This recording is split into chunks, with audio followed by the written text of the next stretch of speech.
አሳብዶ መርፋት መግደል ነው የምትፈልገው? ቤዛ ተረጋጊ። አልረጋጋም። ቆይ እኔ 12ኛ ክፍል ነው ርቄ ቤቴ እንድጎለትልህ ነው የምትፈልገው? አይደለም። ታዲያ ምንድነው? ለምንድነው ማድረግ ከምፈልገው ነገር እየከለከልከኝ ያለኸው? እየከለከልኩሽ እኮ አይደለም። በቃ መሆንም ካለበት እኔ ለቃለሁ እያልኩሽ ነው ያለሁት። እንደዛ በፍጹም አይሆንም አልኩ። ለምን ደግሞ አይሆንም?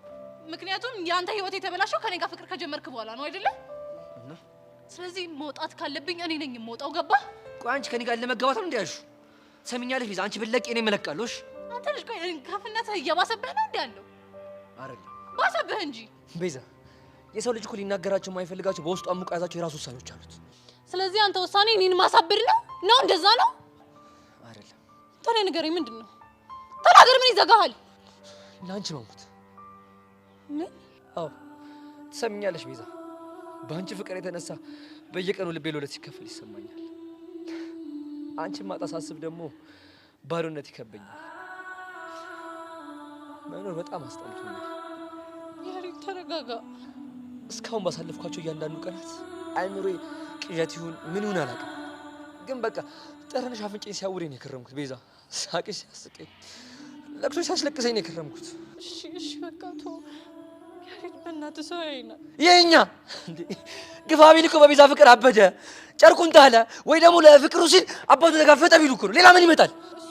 ምንም አይመጣም። በእያንዳንዱ ቅጽበት ቤዚ ምን ሆና ይሆን? ምን በልታ ይሆን? እሺ የስቃዩስ መጠን ምን ያክል ይሆን እያልኩኝ እኮ ስሰቃይ ነው የከረምኩት። ቤዚ ቆይ እንዴት ይሄን አይገባሽም? ቆይ ያሬድ በእናትህ እንደዚህ አትሁን። ቤዛ በእናትህ አትበይኝ። እናት ቢኖረኝ ኖሮ እኮ በዚህ ልክ ባልተሰቃየው ነበር። ያሬድ እናት አለ።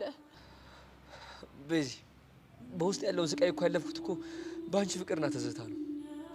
ባዶ የሆንኩት ብቸኛ የሆንኩት እኮ ፍቅራችንን ላንብዬ እኮ ነው።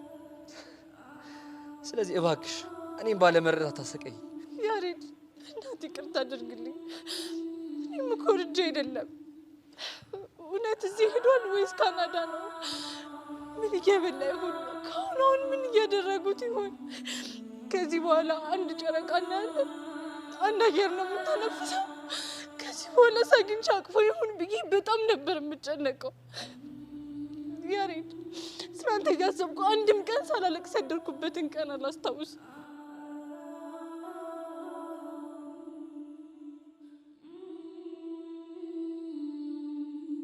ስታሳዝኑ። ቆይ ለምንድን ነው እንዳትፋቀሩ የሚያደርጓችሁ? ፍቅር እንዲህ እንደሆነ እያየሁኝ አሳልፌ ያልሰጣችሁ ነው። አላደርገው። ቤዚ እኔ ካንቺ ርቄ መኖር አልችልም። ሳላይሽ ከምጎዳ እያየሁሽ በሰቃይ ይቀልኛል። ስለዚህ ቤዚ እባክሽን አርፈሽ ትምህርትሽን ተማሪ። ያ ካልሆነ ግን እኔ ጎዳብሻለሁ። እሺ ግን በእናትህ ይቅርታ አድርግልኝ ያሬድ። እኔ ይህን ያህል እያሰቃየሁ እንደሆነ አልገባኝም ነበር።